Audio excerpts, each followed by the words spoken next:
President Bola Tinubu has met with the 14th Emir of Kano and former Governor of the Central Bank of Nigeria, Senusi Lamido Senusi, at the State House. The visit is the first since the president assumed office. The former Central Bank Governor commended the policies taken by the president so far in improving the economy of Nigeria. He says the president has started on a strong footing and he needs to be supported. I wear the cap of an economist, so I came to thank him for the steps he has taken to put this economy on course. As you know, many of the issues that we have been talking about, the subsidy that has caused a hemorrhage on the fiscus, the multiple exchange rate regimes, and so on, these are issues that I have personally been talking about for a long time. And I'm happy that on his very first day, he has addressed these issues and the markets are happy. And it is important when the government does the right thing for us to give them feedback. It's not always when they do a wrong thing that you complain. So he has started on such a strong footing as far as the economy is concerned that we have to come and support and encourage that we continue along that path and be advocates for the policies he has pursued. To court matters now, where a federal high court sitting in Gusau has ordered the police and 4 other respondents involved in removing vehicles and other items from the residencies of former Governor Bello Matawalle to return them within 48 hours. Presiding Judge Justice A.B. Aliyu also gave an order of interim injunction restraining the respondents from taking any further step in connection with the matter. This will be pending the hearing and determination of the motion on the 28th of this month. Recall that the police, along with personnel from the DSS and NSCDC, had on 9th of June invaded the former governor's 2 private residences in Gusau and Maradun, carting away vehicles and personal belongings of the governor and those of his family members on the orders of a lower court. The state government later in a press statement said it recovered 40 vehicles from the invasion but was silent on the other property. And the federal government has asked the state government to support its efforts in fire disaster and emergency management. Permanent Secretary of the Ministry of Interior, Oluwatoyin Akinlade, says despite investments in equipping the federal fire service, a lot more needs to be done by the state government to complement the efforts. Mrs. Akinlade stated that the 15 newly acquired rapid response firefighting vehicles are insufficient and the state government must invest in acquiring similar equipment. The fire service is on the concurrent list. Therefore, we call on the state government to please support the federal fire service and play their roles as well. As at today, the service has state command in all the states of the Federation, being supervised by 18 zonal commands. And the federal government is seeking a sustained intervention from the Global Fund to consolidate the gain in the fight against malaria, tuberculosis and AIDS.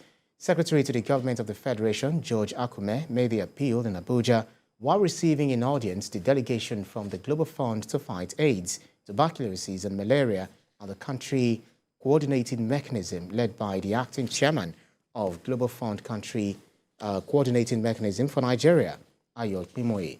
Mr. Akume, who thanks the funding organization for its contributions in stemming the tide of the diseases in the country, appealed for more intervention. The country portfolio manager in Nigeria, Jean-Thomas Nobuisi, said the Global Fund has approved about $1 billion for Nigeria as part of its grant to assist the country in the fight against tuberculosis, malaria, HIV and AIDS for the next 3 years, and the implementation plan will commence from January 2024. Still talking health matters, the National Primary Healthcare Development Agency is set to introduce the human papillomavirus vaccine into the routine immunization schedule by September. This disclosure formed part of discussions at the second quarter review meeting of the Northern Traditional Leaders Committee on Primary Health Care Delivery. Health correspondent Kemi Balogun has more.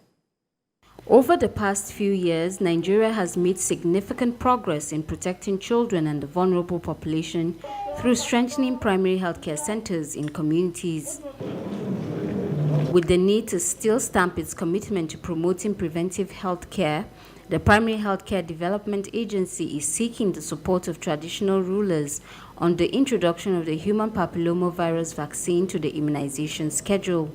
It is also seeking its support for the continued COVID-19 vaccination campaign, as well as in advocating to the present administration for sustained increased funding. HPV is a commonly transmitted infection that can lead to various health issues, including cervical, anal, and oropharyngeal cancers. The impact of HPV-related diseases is not only physical, but also emotional, affecting individuals and families across our society. We will continue to work harder than before, but the challenges are more now. Let me use the word people's eyes are opened. And I believe people's eyes are also on us. What can we do? What we did to the past governments, the government of This second quarter review meeting has also been tasked to encourage their followers ahead of the commencement of the rollout of the community-based innovative research program, which was launched in May. You're all quite aware that we have seen an improvement in terms of our polio vaccination campaigns in the Northwest, particularly Zamfara, Sokoto, Kebbi, and Katsina. This again is actually attributed to your leadership. We know that there's a paucity of the vaccine, so we have to select those states that have the highest burden in terms of the numbers of cervical cancer that we're seeing. We're also selecting based on equity. This is the first time that we're deploying this vaccine, but we've been able to introduce other vaccines that are life-changing. The introduction and distribution of the HPV vaccine is expected to promote equity and reduce health disparities by ensuring access to these vaccines for all, regardless of socioeconomic status or geographical location. Kemi Balogun, TVC News, Abuja. At the end of year 2021, the World Health Organization recorded 40.1 million HIV deaths globally, and Spectrum Statistics puts Nigeria's HIV burden at 1.8 million. Here in Lagos, the government says there is no stepping down on the control of HIV to ensure steady human capital development. Senior correspondent Jacqueline Ogo has details. Nigeria's huge population has made the country a carrier of a high HIV burden in Africa. In Lagos State, the government says it is battling to reduce the spread of the ailment because a healthy people power up a vibrant economy. It has shifted its focus to the highly populated Lagos Island to ensure people know their status.